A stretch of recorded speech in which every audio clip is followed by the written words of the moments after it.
Yo, what's up, everybody? It's Monday, June 3rd. Getting almost half the year over, man. So we had a mixed day today, but I want to talk about the fiscal flows because Friday, man, the end of May finished off with huge positive flows. We had 120 billion leading flow on Friday. Remember, Friday was the 31st, so most of those first of the month payments came on Friday. I was looking more for a split, more of an even split between Friday and today, but we had a big flow day on Friday, 121 billion and 106 billion net flow. That's big. May ended the month with a 721 billion leading flow. Unbelievable. These numbers, folks, are unbelievable. If you're wondering why the market is so strong and the economy is so resilient, I mean, almost $750 billion in 1 month. That wasn't the net. The net was not bad either. By the way, that 721 billion, that was the biggest month in terms of leading flows since March of 2023. When March 2023, I think we had like a 766 billion. So it's been over a year. I mean, that was a huge, May was huge.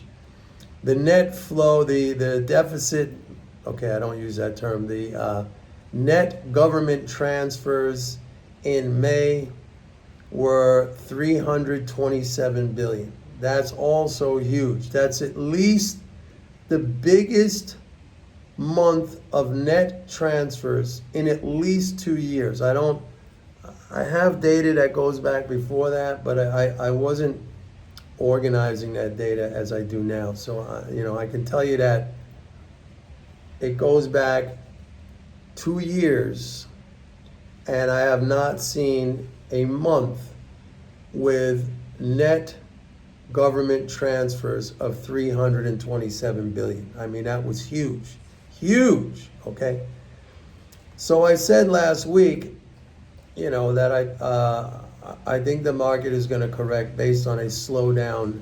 Oh yeah, let me mention that too. By the way, the Atlanta Fed revised down again today its GDP now forecast to between 1.5 and 1.8%. So you guys, I told you this a month ago when they first came out with this was the 5th downward revision. Remember, their first forecast was 4.2%, and I said, that's insane, that's nuts. I said they're gonna have to revise that down maybe several times. Now we're into the 5th downward revision, and now they're down to like 1.5 to 1.8%, which I think I said it's going to be below 1.6% in the second quarter, and we're right about there right now. So I mean, we may not see any more downward revisions. I have to follow these flow now. If you don't think the flows lead everything, because I tell you this in advance. Here's the Atlanta Fed with all their economists and all their models and this and that. When they came out with that initial 4.2%, I said, that's crazy. That's never going to happen. It's going to get revised maybe several times. And so my model, what I work off of, if you can't see this by now, I mean, I don't know what else to tell you. My model is the flows. That is the first derivative of all economic activity. Okay, it's even the first derivative when it comes to credit, bank lending, because everything hinges off of these flows. Okay, when the government contracts these flows, you see an increase in credit demand, right? The economy, the non-governmental sector, in order to stay active, in order to stay in business, in order to, continue with transaction and commerce, they need flow from somewhere, so they'll resort to bank credit. So it's an inverse relationship.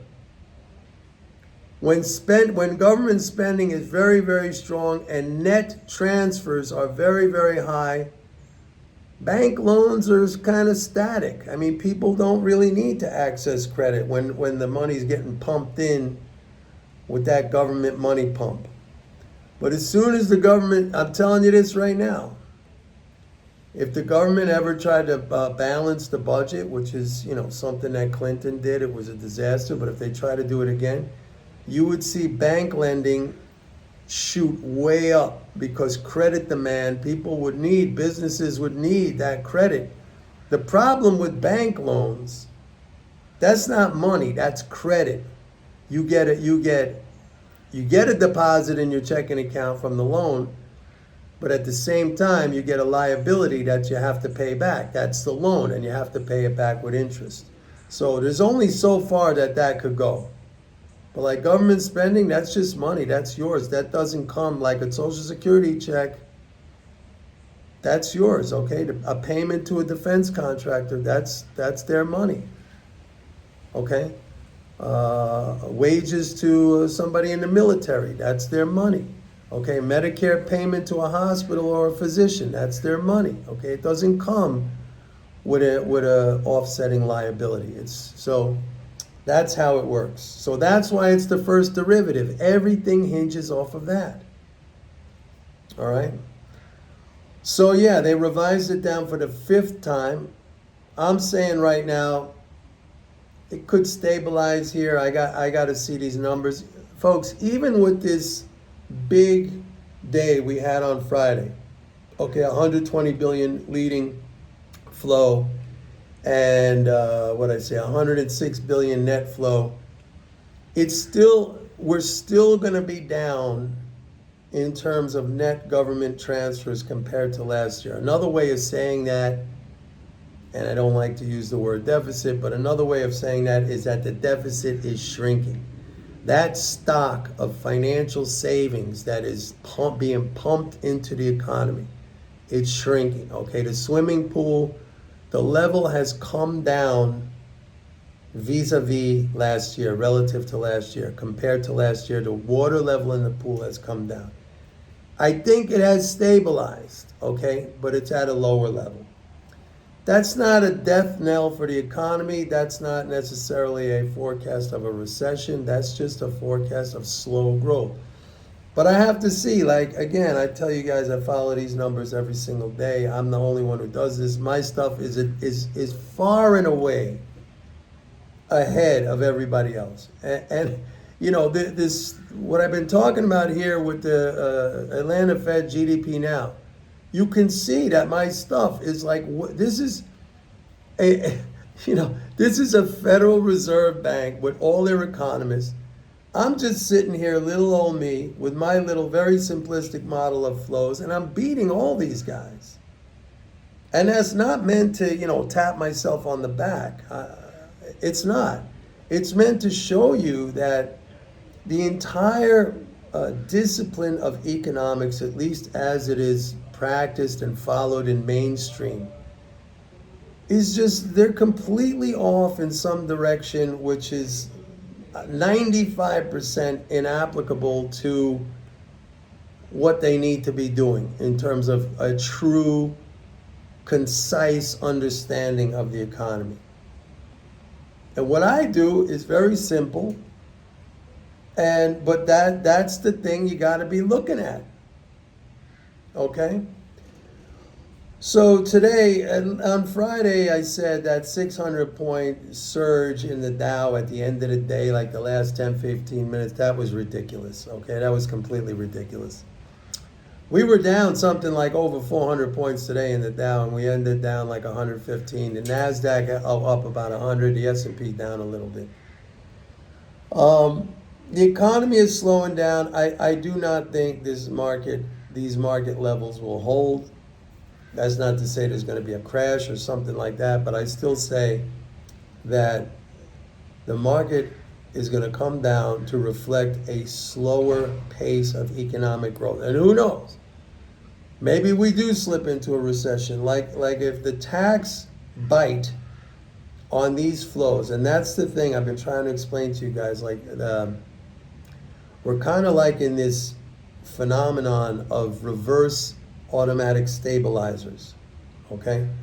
The regular automatic stabilizers, they're good. They keep the economy, when the economy is contracting, it contracts to a certain point, and those automatic stabilizers kick in, things like unemployment benefits, Social Security, disability, all that stuff. Those things food stamps, all those things kick in, and they stabilize that contraction, okay? They expand naturally. Those are non-discretionary spending items. They're automatic, okay? The opposite happens on the way up. As the economy expands, it starts to throw off more tax revenues to the government because, wages go up, incomes go up, profits go up, all this kind of stuff. And then what happens is that starts to expand faster than the spending flows. And then you get like an automatic brake, like the brake in a car. It automatically starts to come on, and the pressure increases over time. And that's why we're seeing this contraction in the deficit this year. It's not because they cut any spending, all right? It's not because they raised taxes like by decree, by some act of Congress. It's just because this reverse stabilizer phenomenon is kicking in. And by the way, next year in 2025, very important, this election, for many, many reasons, but let's just keep it on an economic vein. The Trump tax cuts are supposed to expire. So the fiscal drag that we call it, the fiscal drag from these, the taxes now hitting, that's only going to become worse next year if they're allowed to expire. If Congress and who's ever president allows those tax cuts to expire. So the fiscal drag, as things are slowing down now,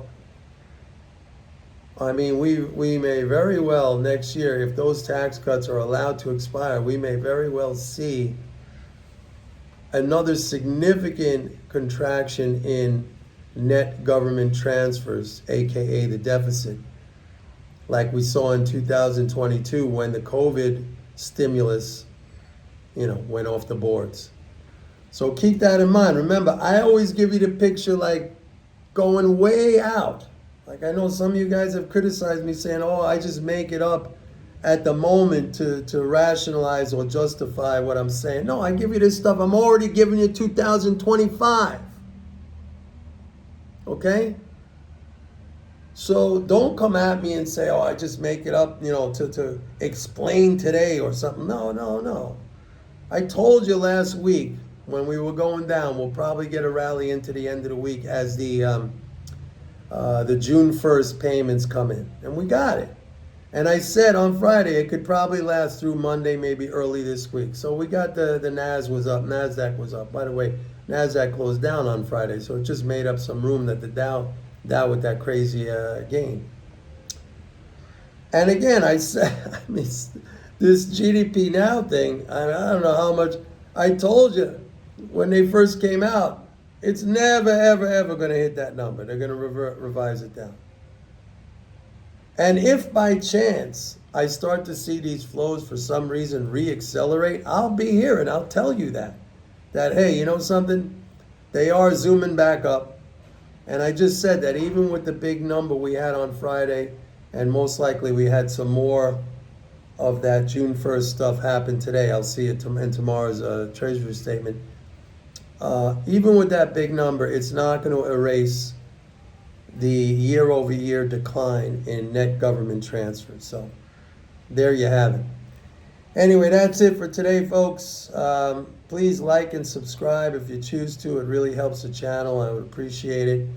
And don't forget to go to my website, pitbulleconomics.com. Sign up for a 30-day free trial of MMT Trader. Remember, I'm the only one who does this. Nobody else does this. I explain it to you. There's a lot more in the report and the emails that I send out during the day. So you might want to check it out. See you tomorrow. Bye.